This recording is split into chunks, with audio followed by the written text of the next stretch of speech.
Síguenos en las redes sociales. Búscanos @Sol1065 FM. Lo mejor de nuestro contenido más cerca de ti.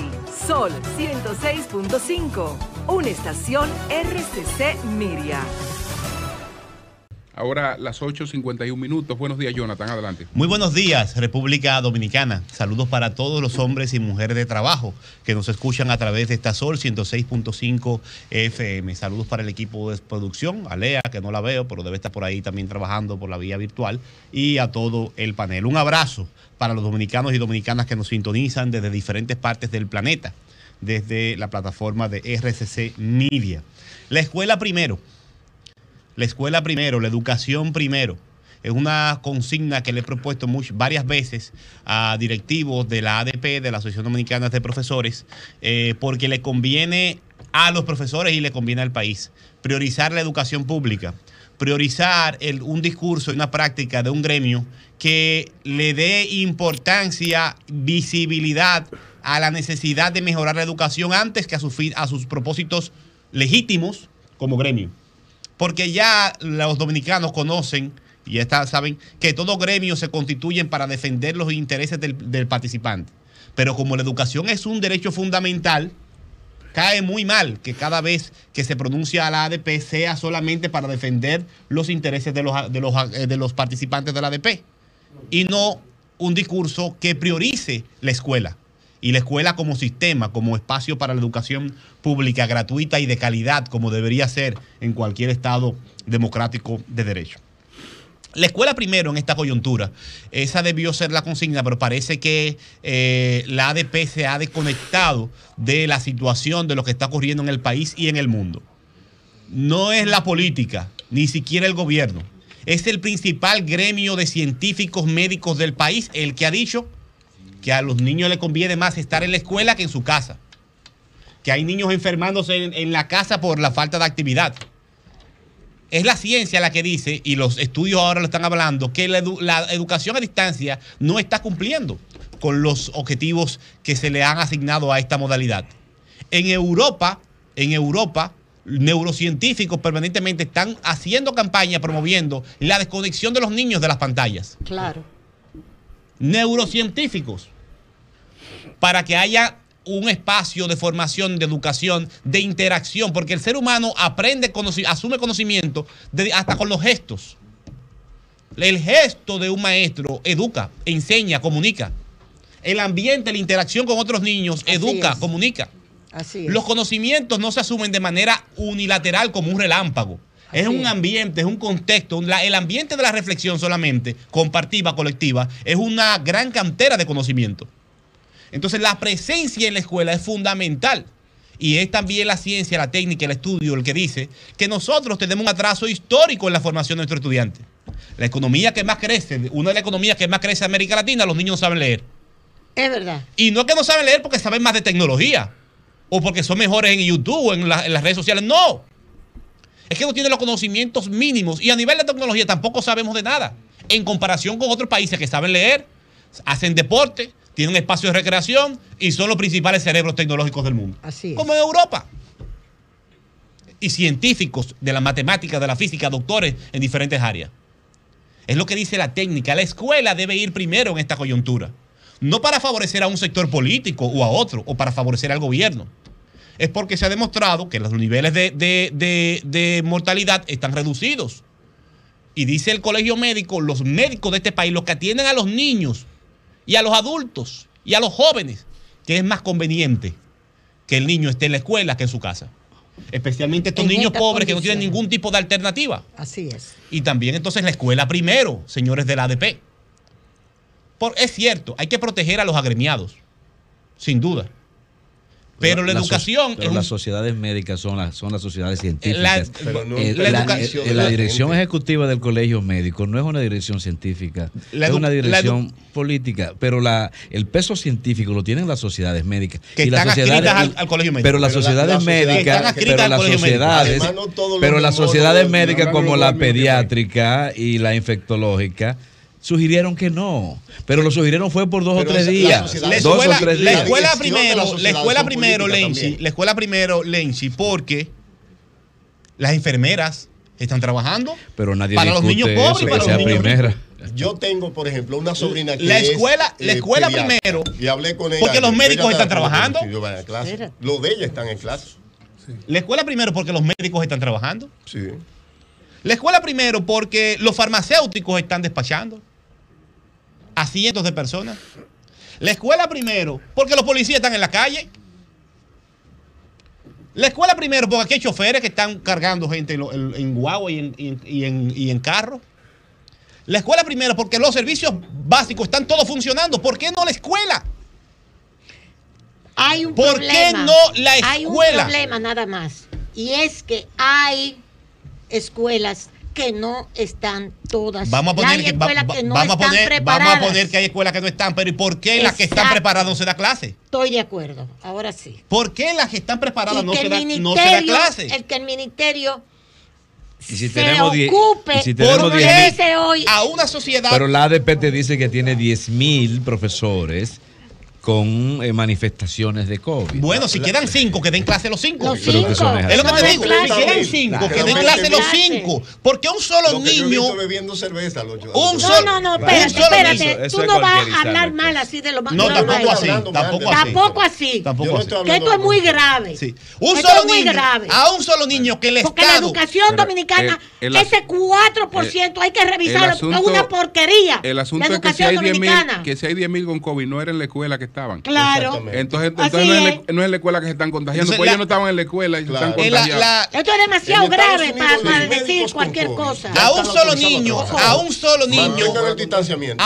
niño que en este año le enseñemos a leer y a comprender el párrafo. Claro. Y que lo saquemos de la triste estadística de más de 60% de niños que no comprenden lo que leen. Así es. Solamente un niño vale la pena. Claro. Cada niña pobre que aprende a leer este año vale la pena. Pero ¿quién ha hablado en contra de eso? Entonces no te hablo, se pierden horas de clase. Que quieren que cierren y horas de formación. Nadie está hablando de cerrar las escuelas. Entonces, es que ustedes están desvirtuando. No, nadie ha dicho eso. La escuela primero. Aquí todo el mundo ha planteado que se suspenda provisionalmente durante dos o tres semanas.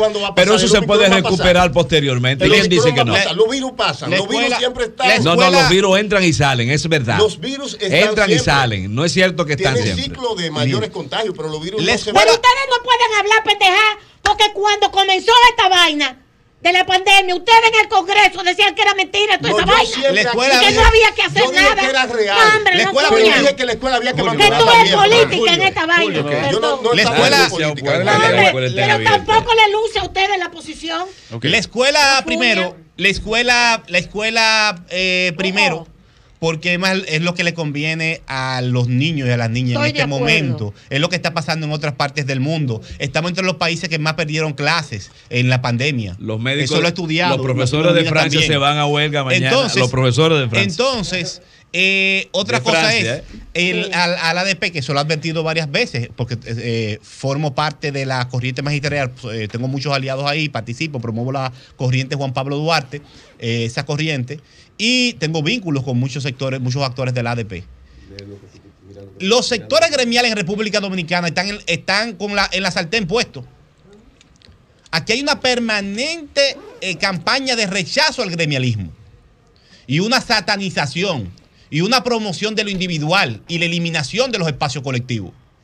Miren que hasta los fondos de pensión de los maestros lo quieren abordar ciertos sectores de República Dominicana. Entonces, en momentos como este, cuando no se toman decisiones a favor de la gente y se priorizan desde el gremio los intereses o políticos o los mismos intereses gremiales, se pone en riesgo al mismo gremio. Cada vez tenemos menos gremios en República Dominicana y menos gremios con influencia. La ADP es uno de los pocos que les quedan. De espacio colectivo de defensa de los intereses de los partidos se han encargado de desbaratarlo. Se han destruido. Entonces, asumir posiciones como estas y comenzar con la confrontación antes con el diálogo y la solución le afecta al mismo gremio. Entonces, hasta por los intereses propios del gremio, la escuela primero en esta coyuntura. Sí, pero el ministerio debió haber llamado, ni a Xiomara la llamó. Es que yo no entiendo. Ni siquiera a Xiomara, el ministro, llamó a Xiomara para ver qué era lo que se iba a hacer. Por otro lado, ni siquiera la que dirigía la ADP, que era de su propio partido. Porque todo esto está pasando también. Con se reunió y lo felicitó por su elección. Y creo que fue una buena elección. Por favor, no lo han invitado a ninguna reunión para planificar nada. Julio, como me va a dar para minutico más, porque tú sabes que... Ok, adelante. Gracias a los compañeros. Hoy se conmemoran 50 años de la caída de los palmeros, Amaury Germán Aristi, Virgilio Perdomo Pérez, Ulises Cerón Polanco y bienvenido Leal Prandi, La Chuta. Y en Santo Domingo Este ahora tenemos un evento a las 10 de la mañana con el alcalde en el monumento que hay a los palmeros en las Américas. Se iba a hacer un concierto, se postergó. La memoria histórica, si no se mantiene, fácilmente los pueblos se quedan sin identidad si no tienen memoria histórica. Usted puede estar o no de acuerdo con las ideas y el proyecto político que representaban estos jóvenes, porque no eran jóvenes cualquiera, eran jóvenes extraordinarios en formación intelectual y en formación militar. No venían a traer flores, promovían un cambio abrupto, revolucionario, por las armas del modelo social democrático de República Dominicana. Eran sus convicciones.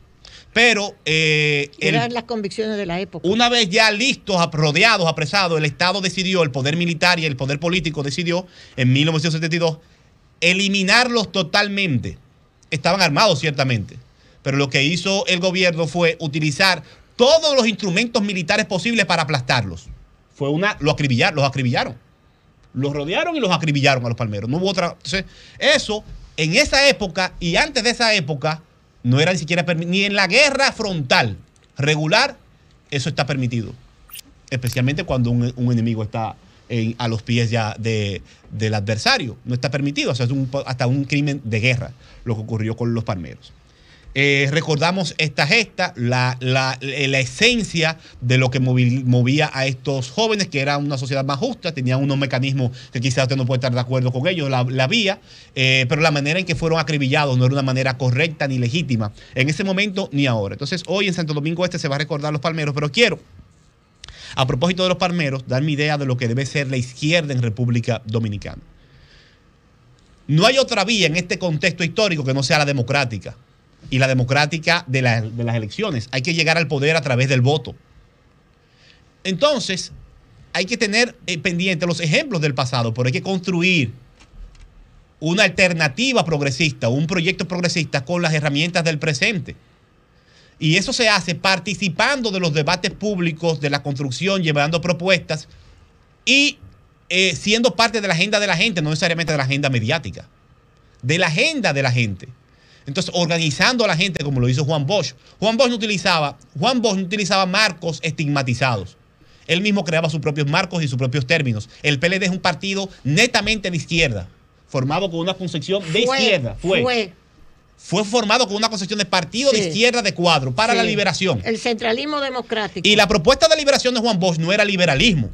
Es cierto. Era liberación de la ignorancia, liberación de del atraso económico, del atraso social. Entonces era muy profunda la propuesta de Juan Bosch, aunque los tigres que dirigieron el partido después de Juan Bosch se lo comieron con yuca el partido. Pero si no se construye una alternativa seria, si no se participa de las luchas de la gente, y no la lucha solamente del movimiento social, es también de la participación política, de la búsqueda del voto. Porque si este es el tiempo de elecciones y están ganando elecciones la izquierda en América del Sur, en el mundo entero, no hay ninguna excusa para no dedicar, para poder ser una alternativa todo el tiempo posible a la creación de una propuesta o de propuestas que se centren en los intereses mayoritarios de la gente y no solamente en los intereses de la minoría que pueden estar colocados, que son legítimos, pero son muy difíciles para construir participación. Pero eso que se comieron con yuca el PLD, tenían 16 años en el poder. La izquierda nunca aquí ha subido al poder. Esas sí se lo comieron, todas esas ideas. No, pero yuca. La mayoría del PLD estaba lleno de cuadros. Quien se comió con yuca todas esas ideas de los palmeros y todo eso fue la izquierda. Me incluyo. No, pero en el PLD había muchos dirigentes de izquierda. Sí. Uf. Y 16 años de poder. ¿Tú quieres mayor triunfo? Bien. Tú estás diciendo. Por último, y en elecciones. Entonces no lo juzgues tan duro así. Por último, también es verdad. También, por último, quiero enviar mis condolencias a la vicealcaldesa de Santo Domingo Este, Ángela Enríquez, alta dirigente de Alianza País, por el fallecimiento de su madre, Marina Antonia Peña. No pudimos estar ayer en el velatorio, pero le mandamos un abrazo a la vicealcaldesa y a toda su familia. Muchas gracias, Julio. Sol 106.5, con la mayor variedad de contenido, información, entretenimiento e interacción en una sola estación. Cobertura total, disponible para ti en la radio y en las plataformas digitales.